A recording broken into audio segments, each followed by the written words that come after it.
Hello Internet, hope you're all well, thanks for stopping by. Today I'm looking at this, the TP-Link Tapo TC46 4K IP security camera.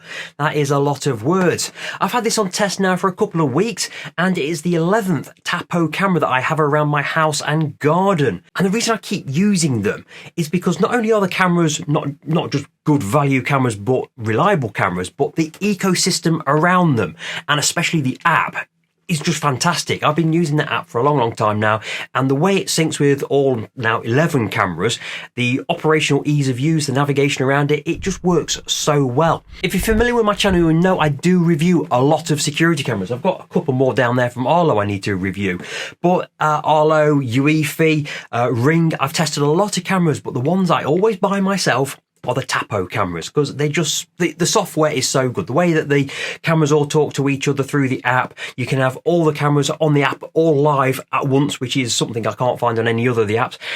They all replaced a Swan CCTV security system, which I had many years ago. In fact, I've replaced that a couple of times. The build quality on those, even though they're really expensive, just didn't turn out to be very good, whereas these, I've never had an issue with them. They've been spot on so far.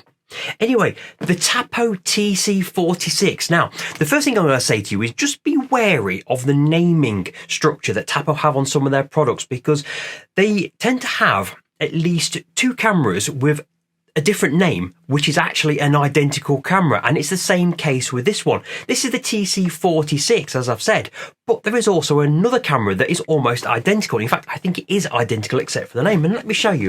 I'm currently on the Amazon listing page at the moment for this particular product, the TC46, and as you can see, £119, and I've had it since the 4th of November.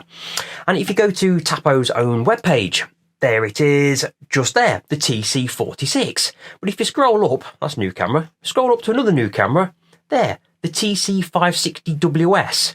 Looks very similar. And if you go to their own product pages, TC46, 560WS, there doesn't seem to be a great deal of difference.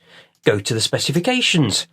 Okay, specifications for this one, again, absolutely no difference. However, there is a little bit of a difference, because while I showed you there that the price of it was $119.99 for this particular product, if you skip across to the 560WS, which I'm pretty sure is the exact same camera, currently on offer for $79.99, and the RRP is actually £109.99. Not entirely sure what's going on there. Also, another little thing to be careful of is that Tapo do have a habit of putting multiple products onto the same listing. For example, this is the 560. You'll see that there are 3 other camera products on there, which means that those 24,790 reviews aren't necessarily for that product. And I can tell you, guarantee you, they're not all for that product, because this product's only been out for a few weeks. And it's the same for this one, the TC46. Again, 4 products. This one, there's this dome camera, there's this external static camera, and I think that's an internal camera, that one is. And in fact, that 2K one is one that I purchased myself some years ago, 2 years ago. And in fact, if you scroll all the way down to the reviews down here, that top review is my own review. 196 people found this video useful. If you expand that, that is my written review of this. Also piggybacked onto the original review for 2 other cameras that I previously had. No, 3 other cameras, in fact, I had. So this particular listing has 4 different cameras from TP-Link Tapo that I own and I've reviewed. So just be careful when you're looking at the reviews for Tapo products. You might not necessarily be looking at the review for the product that you're interested in. So do be careful of that.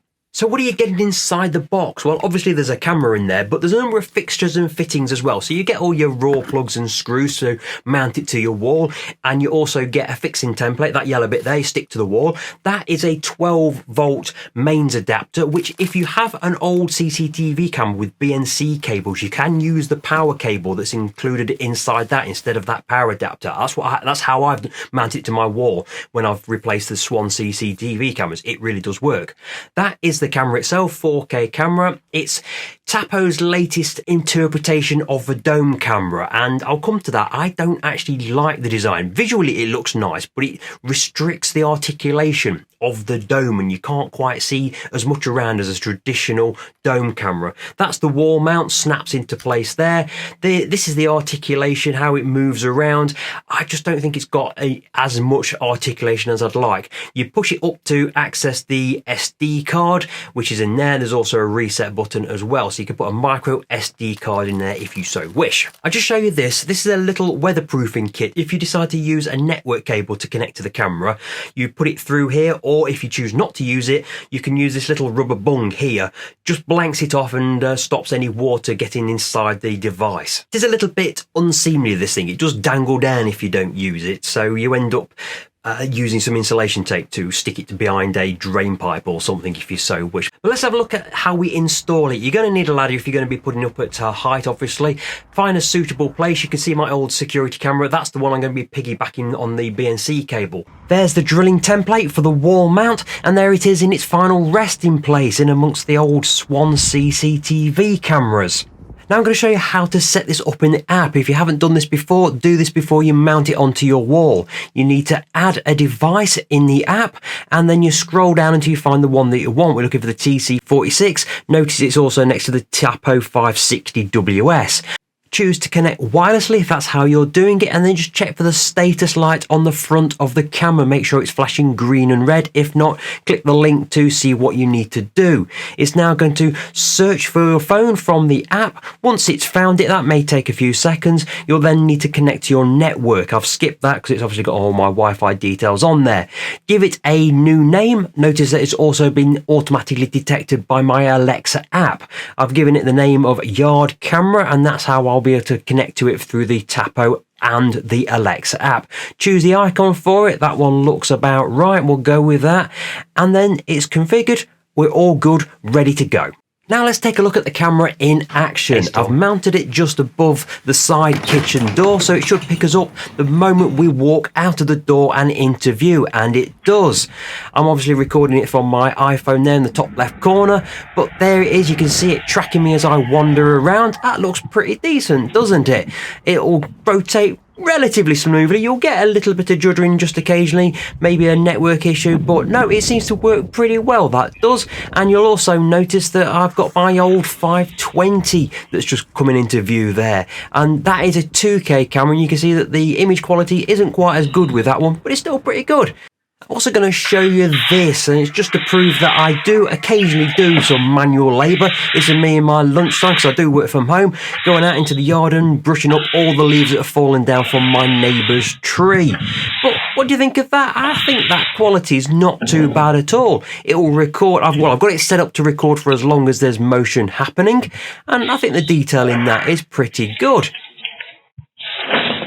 So after 2 weeks with the TP-Link Tapo TC46 or 560WS, what are my thoughts? Well, the most recent camera I had from TP-Link, which is exactly the same physical design, was the solar version, the C660 kit, which I've had now for about 3 months. And initially I wasn't too impressed with it because it had a few issues with the solar panel and the amount of charging it was taking from the available light. Something happened about 3 or 4 weeks ago which just improved everything. It was running down after about 2 weeks from 100% down to 0, and I had to manually bring it in and charge it up again. But something happened on the most recent charge up 3 or 4 weeks ago, and it now stays almost 100% the entire time, even now that the clocks have changed and it's dark from 4 o'clock onwards. It's still maintaining a decent amount of charge, so my view of it has improved greatly. What hasn't changed is the physical properties of the camera. The articulation of this particular style that Tapo are now running with for their dome cameras, it doesn't offer enough rotation. It will go 360 like this, but when it wants to move up and down, it won't go down far enough to look straight down at something that's directly beneath it. So if you're mounting it above a door, if someone's trying to get into your door, you won't see directly down. They've got to be stepped maybe 1 or 2 steps away to be able to see them clearly.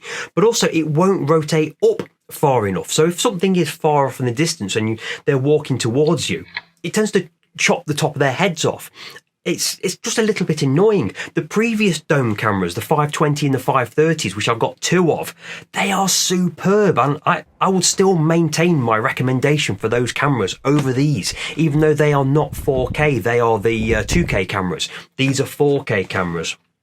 Now, with a note on the 4K, all the 4K Tapo cameras are compatible with 5 gigahertz connection.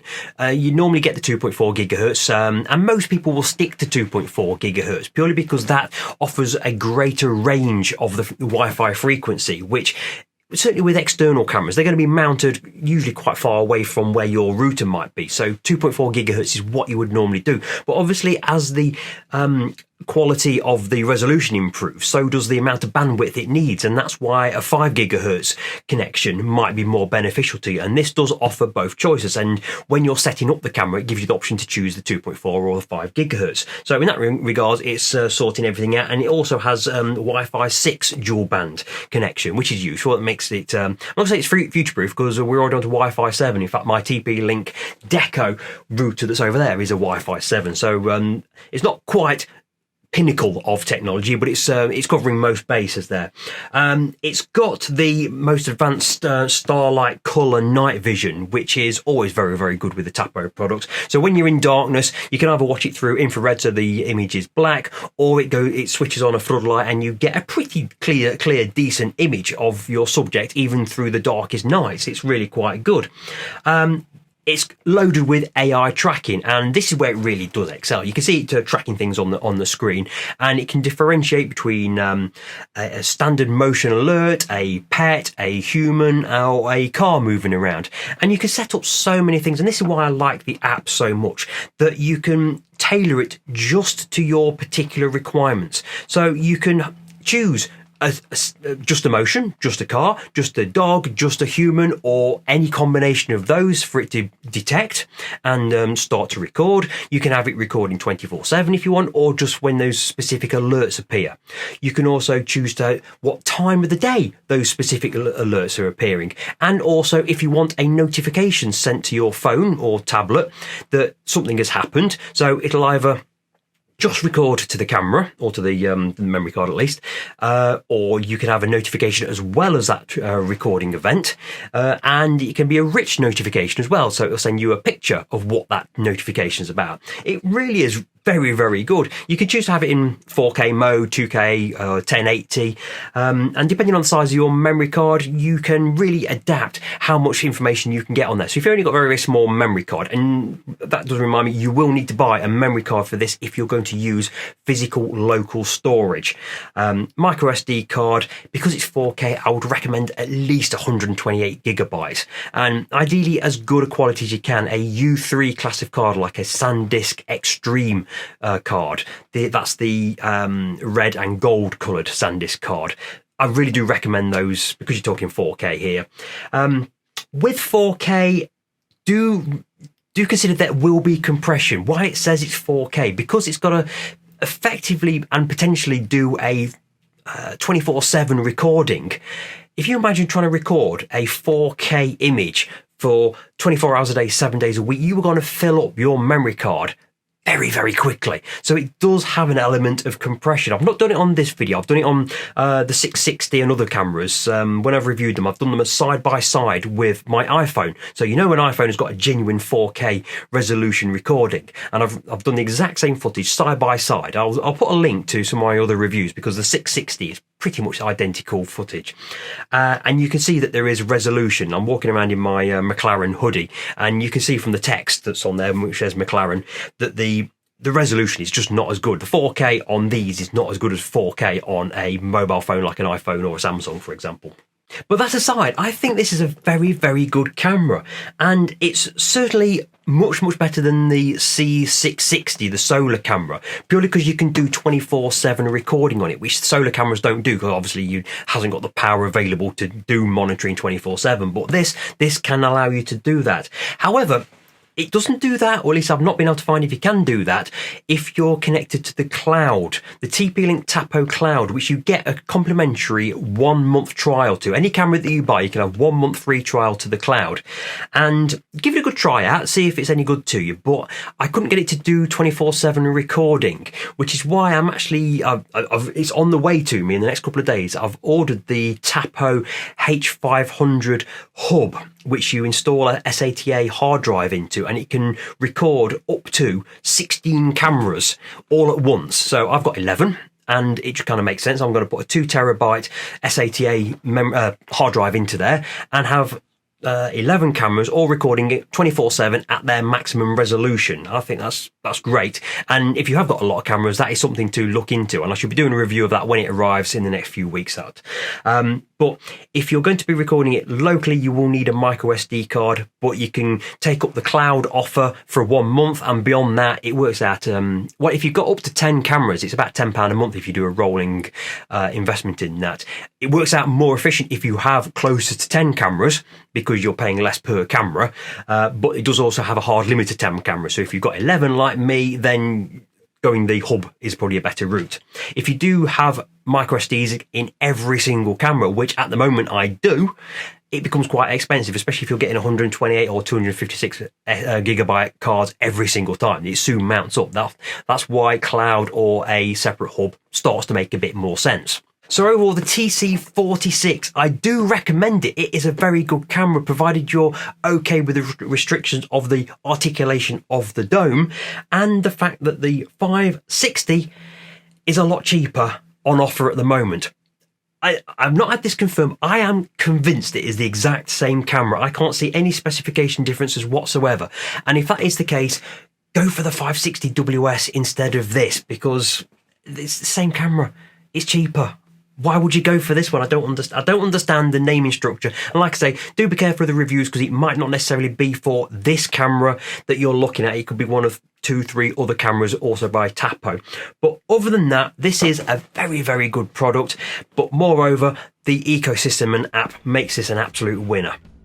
Anyway, I hope you found this useful, and if you have, do consider a like, a comment, and maybe even a subscribe to the channel for more reviews such as this, and I shall see you on the next video. Take it easy.